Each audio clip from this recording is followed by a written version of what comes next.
Voilà, j'ai le plaisir d'accueillir Christian Mulders qui va nous faire un petit exposé notamment sur l'autonomie fourragère. Merci Christian. Bonjour à chacune et chacun. J'en connais beaucoup, il y en a beaucoup qui me connaissent. Et donc ils ne seront pas surpris que je fasse un exposé où j'essaye de prendre un petit peu de hauteur et où j'arrive finalement au sujet de l'autonomie comme résultat d'une réflexion qui est une réflexion plus globale. Alors, ma réflexion, elle part de plus en plus systématiquement de la définition de l'agriculture elle-même. Qu'est-ce que c'est que faire de l'agriculture? L'agriculture, c'est une activité économique de base, et une activité économique, ça veut dire qu'on combine des facteurs de production pour obtenir des produits. Quels sont les produits? Quels sont les facteurs? Et donc, un des thèmes qui est souvent mis en avant, c'est l'alimentation. On regroupe souvent politique agricole, politique alimentaire. Mais il y a quelques autres produits dans notre système économique. Ce n'est pas un choix personnel, c'est une réalité de fait. On est dans une économie libérale. Pour qu'une activité économique perdure, elle doit générer des profits, elle doit générer des revenus. Sauf si c'est le secteur non marchand, et on pourrait se poser la question un jour. Dans l'économie, c'est aussi classé comme secteur primaire. Ça veut dire quoi? Ça veut dire qu'on obtient des produits à partir des deux facteurs de production qu'on trouve partout en économie, le travail et le capital, et d'un troisième facteur de production qui définit ce qu'est le secteur primaire, qui est les ressources naturelles. Dans le cadre de l'agriculture, les ressources naturelles, c'est bien la terre. Et donc, il y a une notion essentielle. Le terme agriculture, ça veut bien dire aguerre, agri, le champ. Une notion essentielle en agriculture, pour moi, c'est la notion de lien au sol, de lien à la terre. Quand on perd ou qu'on dilue ce lien au sol, on s'éloigne de la notion d'agriculture. Pour rappel, secteur secondaire, c'est transformer des intrants achetés en produits. Et la thèse que je défends, c'est que beaucoup de ce qu'on appelle aujourd'hui agriculture n'est pas de l'agriculture, mais bien de l'industrie qui relève du secteur secondaire. Le secteur tertiaire, c'est la fourniture de services et non de biens. C'est ce que je fais, c'est ce que Thibault fait. On ne produit pas de la matière professionnellement, on produit des services. Alors, notre agriculture, est-ce qu'elle est encore liée au sol ? Premier exemple, la charge en bétail, et j'arriverai à l'autonomie par cela.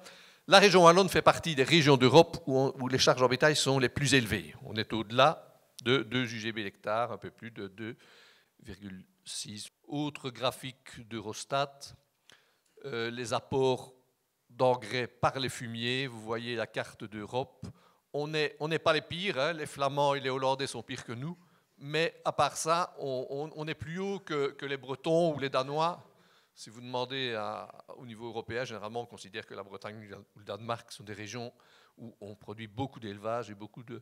Si on combine avec l'engrais minéral, ben voilà toujours les mêmes cartes d'Europe. Vous voyez effectivement qu'on est très très haut, on est très très élevé. Donc la question qu'on peut se poser, c'est effectivement, et je m'approche de notre thème d'autonomie, est-ce qu'on est dans un système agricole? Est-ce qu'on est lié au sol? Deuxième question que je pose, c'est est-ce que l'activité agricole génère du revenu? Alors, j'ai repris les chiffres de mes collègues de la direction de l'analyse économique agricole pour 2016. Mais je présente après des chiffres pour plusieurs années. Le total des produits, de ce qui a été vendu en 2016, en moyenne sur l'exploitation agricole wallonne moyenne, 1954, bovin-lait 2987. Les charges réparties en différents secteurs, 2816, 4109. Donc le déficit, alors que j'ai intégré les aides publiques dans les produits, hein, c'est bien de l'argent qui est rentré, il est énorme. Il est énorme. Et dans les charges, je pense que c'est important, il y a des secteurs qui ressortent. Le travail représente des charges considérables, le matériel et les entreprises représentent des charges très importantes, les aliments, c'est énorme, le foncier, et je reviens à mon lien au sol, ben finalement, il ne vient qu'en 4e position. Donc, le lien au sol, le lien au foncier, finalement, économiquement, il est assez distendu. Autre tableau de mes collègues de la direction de l'analyse économique agricole, la part des aides dans le revenu du travail pour les années 2014, 15, 16, 17. La première chose qu'on voit, c'est qu'il y a des fluctuations annuelles très importantes, ce n'est pas un secret, il y a des bonnes années, il y a des moins bonnes années. Ces fluctuations, elles sont les plus fortes dans le secteur de bovin-lait. 2014, 50% du revenu du travail, c'était les aides. En 2015, 112. En 2016, 243. En 2017, on redescend à 54. Les bovins-viande, systématiquement, les aides publiques représentent largement plus 2 à 7 fois le revenu du travail. C'est-à-dire que les aides publiques non seulement payent le salaire de l'agriculteur, mais compensent les déficits de l'activité agricole. Donc, la question de l'activité qui génère des revenus, on peut raisonnablement la poser. Et donc, ma conclusion économique, c'est que le contexte dans lequel on est pour le moment, qui est un contexte totalement artificialisé, ça je pense que personne ne le discutera, c'est que le revenu des agriculteurs repose sur 2 piliers, leur production commercialisable, et on est dans une économie libérale. Je dis, on ne l'a pas choisi, on peut vouloir autre chose, mais dans les faits, on est comme ça, dans un contexte mondialisé. Donc c'est bien l'offre et la demande, c'est la main invisible du marché qui dit combien l'agriculteur va gagner sur la base de sa production commercialisable, et le soutien public, qui est la deuxième source de revenus. Ce sont des aides très variées, mais supérieures, dans toute l'Europe occidentale, la Wallonie ne fait pas exception aux autres, aux revenus du travail. Et donc la question fondamentale, c'est comment est-ce qu'on justifie le soutien public et sous quelle forme est-ce qu'on l'octroie. Je reviens à mon secteur primaire lié au sol, dépenses d'aliments égales au moins ou supérieures aux dépenses du foncier. Le soja aussi.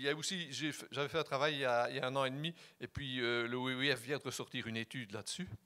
Le soja importé en Belgique correspond à 1,7 million d'hectares de culture de soja. Essentiellement origine Brésil, puis Argentine, puis Paraguay, puis USA.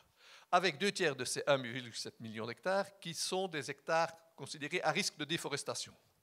Donc, c'est énorme. Maintenant, il y a une partie de ce soja qui est réexporté, il y a tout un commerce, mais le soja consommé par les animaux en Belgique, et c'est les chiffres que j'avais obtenus aussi, c'est entre 300 000 et 400 000 hectares. Donc, on peut réellement poser la question du lien au sol de l'agriculture wallonne. Elle a délocalisé 3 à 400 000 hectares pour nourrir ces animaux. Donc, au niveau économique, l'agriculture wallonne, c'est 0,76% de la richesse produite en Wallonie, c'est 600 millions d'euros, mais c'est 45% du territoire. Et donc, j'emprunte à Étienne Landais, qui est l'ancien directeur de l'INRA, l'Institut national de recherche agronomique en France, la formule, en fait, le contrat société-agriculture de la PAC, c'est bien de dire, produisez au prix du marché mondial, il nous faut de la qualité, l'intervention publique, elle sera justifiée par votre façon de gérer l'espace, et notre problème majeur, c'est que beaucoup d'agriculteurs ou de responsables n'en sont pas conscients ou ne veulent pas le voir. Alors, par rapport à cela, un des outils d'aide qui est essentiel par rapport à la question de gestion du territoire, ce sont les MAE. Il y a aussi le bio, il y a aussi le Natura 2000. Vous connaissez en général les MAE, je ne reviens pas sur le principe de base. Voilà le tableau des différentes MAE. Et la MAE dont je parle aujourd'hui, c'est bien la MB9, autonomie fourragère, qui est une méthode globale par rapport aux méthodes dont nous avons parlé tout à l'heure, qui sont les méthodes prairies.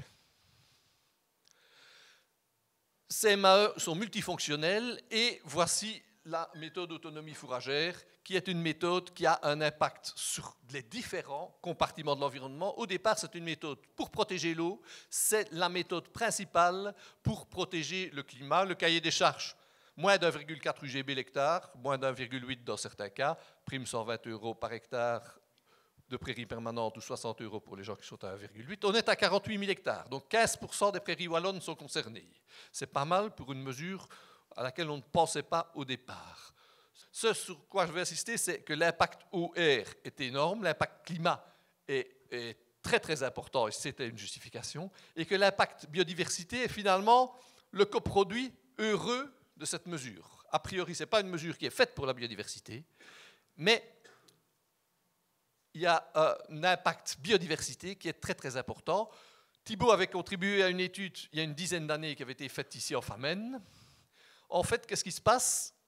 Dans les exploitations en autonomie fourragère, faible charge en bétail, il y a de l'ordre de 10% des prairies qui sont de valeur biologique élevées et plus de 20% qui sont de valeur biologique moyenne. Ça ne veut pas dire que toutes les prairies sont des réserves naturelles, loin de là.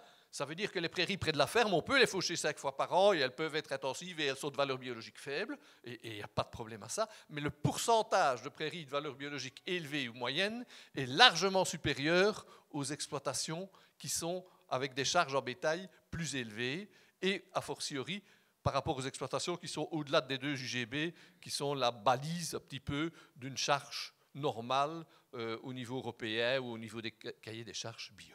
Donc c'est vraiment à ce niveau-là que je voulais faire passer le message. Il y a un enjeu biodiversité sur une part des parcelles de l'exploitation qui est en autonomie fourragère et qui est donc avec une charge en bétail plus limitée. Voilà, merci. Merci Christian pour cette très belle présentation éclairante. Alors je vais inviter Vinciane du Terme à nous rejoindre pour nous présenter à son tour sa ferme et en particulier cette mesure et l'autonomie fourragère qu'elle applique dans sa ferme. Vinciane et Jean-François qui est à ses côtés aujourd'hui aussi. Merci Vinciane. Donc, moi je m'appelle Vinciane, mon mari c'est Jean-François. On a repris la ferme familiale des parents de Jean-François en février 2009. Donc en fait, il s'agit d'une ferme d'élevage bovin. On a choisi la race salaire. Donc en fait, au départ, on est salariés tous les deux. Donc il a bien fallu trouver une méthode pour qu'on puisse garder nos métiers et en même temps reprendre la ferme. Donc, on a choisi la race salaire. La ferme, elle se situe sur la limite Famenne-Ardennes. Donc, ça, déjà, c'était pas facile. La campagne, c'est quoi? Essentiellement des prairies avec zone humide. Donc, nous, on est contents quand il fait sec. Hein. Sinon, on peut aller pas partout. Alors, la façon de travailler, de penser notre élevage, les bêtes présentes sur l'exploitation, l'environnement étant adapté, on s'est engagé en agriculture biologique et en plan d'action en mesure agro-environnementale. On a choisi la race salaire. C'est une race qui vient du midi de la France, hein, d'Auvergne principalement. Et Papy avant avait des blancs bleus, donc on est passé du blanc bleu à la salaire pour se faciliter les choses en fait. C'est une vache qui a plusieurs qualités d'élevage. Donc, d'abord ses qualités maternelles, la facilité de vélage, l'allaitement du veau, la surveillance et la protection du veau. C'est un veau lourd sevré par vache et par an, sans complémentation concentrée. On a un bon intervalle vélage et la longévité de la bête. Alors, on peut continuer, encore une fois. Elle a aussi une bonne résistance aux variations alimentaires, tout en assurant une production laitière suffisante pour nourrir son veau.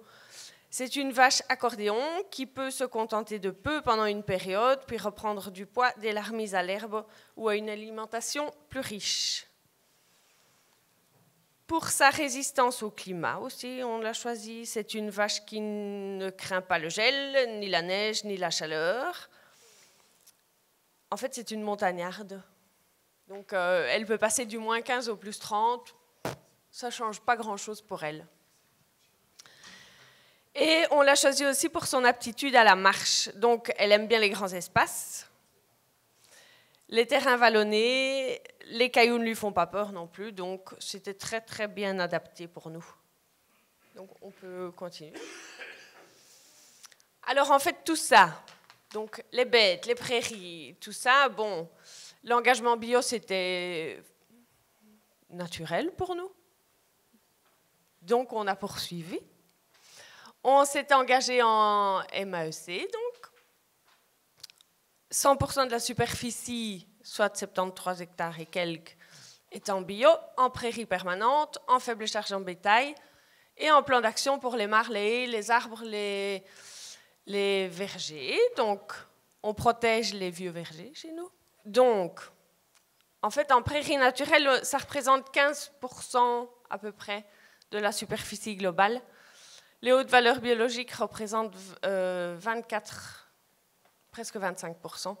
Et le reste, c'est du pâturage, hein, donc on pâture toute l'année. Il n'y a pas de date, de contrainte de date. Pardon. On peut continuer. Alors, en fait, pourquoi travailler en faible charge pour nous? Au niveau écologique, évidemment, on ne démontre plus que ça préserve la biodiversité et que c'est un puits carbone. Au niveau du travail, en travaillant en faible charge et avec les différentes MAE, en fait, on a des dates bien précises. Donc, c'est très facile de s'organiser. Hein. Ce qui peut être fauché avant le 16 juin, c'est fauché avant le 16 juin. Ce qui ne peut pas être fauché avant le 16, ben c'est fauché après. Et puis, on a les hautes valeurs biologiques qui arrivent le 1er juillet. Donc, on décale à chaque fois. Et mon mari est très content. Il part pour 20 hectares une fois, 10 hectares l'autre fois, 5 hectares l'autre fois. Donc, ça ne représente pas... Quand on travaille, on est obligé de s'organiser comme ça. Sinon, ce n'est pas possible. On ne peut pas faire ce qu'on veut quand on veut. Donc, c'est très bien. Ça décale tout et c'est très bien comme ça. Alors, le nourrissage, chez nous, c'est assez particulier. Donc, les bêtes pâturent pratiquement toute l'année. Quand elles rentrent à l'étable, on ne peut pas non plus soigner tous les jours comme on le veut, puisqu'on a des heures aussi à respecter. On a 3 enfants, mon mari est chauffeur, moi je suis logopède, donc il faut s'arranger avec tout ça. Chez nous, on ne soigne qu'1 fois par semaine. Voilà. Donc, elles ont tout à volonté. Tout. On mélange les qualités de fourrage. On mélange le préfané, le foin. Tout est mélangé, boule par boule, devant les cornadistes. Donc, chacune va comme elle veut, quand elle veut, manger ce qu'elle veut. Le frigo n'est pas toujours ouvert. Alors, en fait, donc ça s'organise bien. Elles sont nourries comme ça tout l'hiver. Elles ne manquent de rien. Elles perdent parfois un peu de poids parce qu'elles allaitent un veau et en portent un autre déjà. Donc, là, elles jouent leur rôle accordéon. Là. Donc, elles perdent un petit peu l'hiver, puis c'est maintenant le pire. Et puis là, dans 1 semaine, elles sont sorties, donc, oups, ça va remonter. Elles vont reprendre du poids et redevenir bien rondes. Voilà. Je le dis quand même, ça, mon mari n'aime pas quand je dis ça, mais pourtant, c'est comme ça. Chez nous, on fait beaucoup de choses à la main. C'est important d'être dans ces bêtes, toujours leur parler, les toucher, parce qu'après, à la manipulation, c'est beaucoup plus facile, évidemment. Hein. Elles n'ont pas peur de nous. Elles savent ce que c'est qu'un seau et un petit peu de picotin. Elles savent pourquoi on va vers elles avec le seau et le picotin. Enfin bon, voilà, donc c'est une facilité, ça, dans l'élevage, de pouvoir faire les choses à la main. Alors, au niveau sanitaire, donc on mélange les différentes qualités de fourrage, il n'y a pas de bagarre devant la nourriture, puisque c'est toujours à volonté, donc ben voilà, ça se fait naturellement. Les bêtes sont toujours en état, mais elles ne sont pas grasses. Alors, quand je dis qu'elles ne sont pas grasses, je dis ça pourquoi? Quand elles vêlent, chez nous, elles vêlent en pâture. On ne surveille pas, sauf quand on sait que peut-être ça peut poser problème. Quand on voit que la bête porte des jumeaux, on surveille un petit peu, mais sans plus. On sait qu'une vache grasse va avoir plus difficile à véler qu'une vache un peu plus maigre. Donc, chez nous, elle reste à peu près... allez, c'est pas gras, c'est pas maigre. Elles vêlent bien toutes seules. Elles nourrissent leurs veaux sans souci. Et donc, voilà, c'est très bien comme ça. C'est un troupeau en bonne santé. On recule. Thibaut, tu vas trop vite. L'intervalle vélage est bon. Donc, voilà pourquoi se poser des questions. La verminose, on ne connaît pas beaucoup. On vermifuge quand il faut, avec une copro, toujours avant. On a dû une seule fois faire la douve du foie, je crois, sur 10 ans. On peut continuer. Alors, au niveau économique, on a un minimum d'intrants, évidemment, sauf le petit picotin pour la manipulation. Donc, ça représente, pour un trimestre, 6 sacs de picotin bio, voilà. Donc, ça, c'est pour la manipulation. Et les minéraux. Alors, ça, on ne rechigne pas devant les minéraux. Ça n'a pas de prix pour nous, parce que ça complémente bien, évidemment. Et les sels. Il n'y a pas d'achat d'engrais, il n'y a pas d'achat de tourteaux. On composte les effluents d'élevage et on épand tout. Et on limite l'utilisation du tracteur. Gros poste dans les dépenses, puisque l'atelier, ça coûte cher. Le mazout, ça coûte cher. Et donc, voilà. Alors, c'est bête. Ce sont des petites économies, mais bon. C'est déjà ça. Alors, au niveau administratif, le calcul de la charge en bétail se fait tout au long de l'année. Il y a évidemment les dates des différents thèmes à respecter, un cahier de suivi, la prédemande, ça c'est un peu embêtant, mais bon, voilà, c'est quand même pas si embêtant que ça. Voilà. Merci à tous. Merci Vinciane pour cette présentation sympathique qui nous montre aussi la diversité des fermes. Hein. On voit différents types de fermes, différentes façons de travailler. On n'est pas dans le clivage, on est dans le respect, l'ouverture par rapport à des agricultures qui existent et comme le témoignent les différents agriculteurs aujourd'hui.